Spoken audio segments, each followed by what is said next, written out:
তো বন্ধুরা, এগ মশলা কারি বানানোর জন্য এখানে 8 পিস সেদ্ধ ডিম নিয়ে নুন হলুদ লঙ্কার গুঁড়ো মাখিয়ে নিলাম। এবার কড়াতে পরিমাণ মতো সাদা তেল দিলাম, দিয়ে নুন হলুদ লঙ্কার গুঁড়ো মাখানো ডিমগুলো উল্টে পাল্টে ভেজে তুলে নিলাম। এবার একই তেলের মধ্যে দিয়ে দিলাম গোটা জিরে, তেজপাতা, গোটা গরম মশলা, নেড়ে চেড়ে দিয়ে দিলাম পেঁয়াজ কুচো, টমেটো কুচো, তার সঙ্গে একটু নুন যাতে সেদ্ধ হয়ে যায় তাড়াতাড়ি।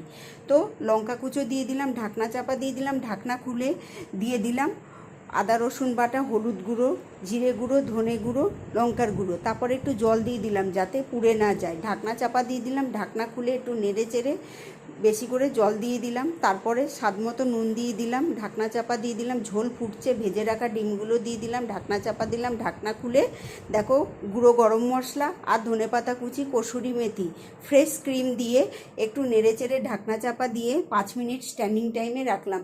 তো কেমন লাগলো আমার রেসিপিটা দেখার জন্য ধন্যবাদ।